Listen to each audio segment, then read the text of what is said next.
ஐயனார் துணை சீரியல் இன்னைக்கான எபிசோடில் நிலா வீட்டுக்கு வந்து அவங்களோட அப்பா வந்திருப்பாங்க. அப்போ என்னம்மா நீ வெறும் டீ கொடுக்குற, ஸ்நாக்ஸை தான் கொடுக்க வேண்டியதானே, நான் வேணால் வாங்கிட்டு வரட்டான்னு சொல்லி நடேசன் கேட்கும்போது அதெல்லாம் வேண்டான்னு சொல்லி மூஞ்சில் அடித்த மாதிரி பேசி விட்டுறாங்க நம்ம நிலா. அதுக்கப்புறமா நிலாவோட அப்பா வந்து நடேசன் கிட்டே கேட்கும்போது, இல்லை பசங்க கிட்டலாம் அமௌண்ட் பிரித்து வச்சு டிவி வாங்கலான்னு பிளான் போட்டிருந்தாங்க, ஆனால் டியூ கட்டுறதுனால அந்த பணம் எல்லாம் போச்சு, அதனால தான் மருமக கோவமாக இருக்கா அப்படின்னு சொல்லிட்டு.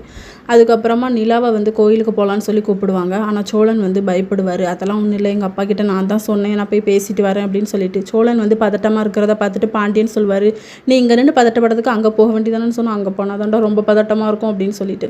நிலாவோட அப்பாவும் நிலாவும் வந்து கோயிலுக்கும் வந்துடுறாங்க. அங்கே வந்த உடனே சொல்கிறாங்க, நீ எதுக்குமா இவ்வளோ கஷ்டப்படுற ஒரு டிவிக்கு, என்ன வேணும்னு சொல்லி லிஸ்ட்டு போடு, அப்பா அன்றைக்கி சாயந்தரமாக உன் வீட்டில் கொண்டு இறக்குறேன் அப்படின்னு சொல்லிட்டு. உனக்கும் உங்கள் மாமனாருக்கு என்ன பிரச்சனைன்னு சொல்லிட்டு அவர் என்கிட்ட சொன்னார் அப்படின்னு சொல்லிட்டு இவருக்கு விவஸ்தையே இல்லைன்னு சொல்லி திட்டிக்கிறாங்க மாமனாரை. அதுக்கப்புறம் வீட்டுக்கும் வந்துடுறாங்க. வீட்டுக்கு வந்த உடனே என்னை கொஞ்சம் ட்ராப் பண்ண முடியுமா அப்படின்னு சொல்லி சோழன்கிட்ட கேட்கும்போது, நான் ட்ராப் பண்ணுறேன் அப்படிங்கிற மாதிரி சொல்லி ட்ராப் பண்ணுறாரு. அதுக்கப்புறம் சேரன்கிட்ட கேட்குறாங்க நம்ம நிலா, சந்தாவை போய் பார்த்தீங்களே என்னாச்சு அப்படின்னு சொல்லிட்டு. அவர் ஒன்றும் இல்லைன்னு சொல்லி சமாளிச்சிடுறாரு. அதுக்கப்புறம் பல்லவன் தான் சொல்கிறாரு, அன்றைக்கி 6 மாதம் டைம் கொடுத்தது நம்மளை சமாளிக்கிறதுக்காக தான், சந்தா அண்ணியை வந்து அண்ணனுக்கு கல்யாணம் பண்ணி கொடுக்க மாட்டேன்னு சொல்லிட்டாங்க அப்படின்ட்டு. இதோட நெக்கான எபிசோட் முடியுது.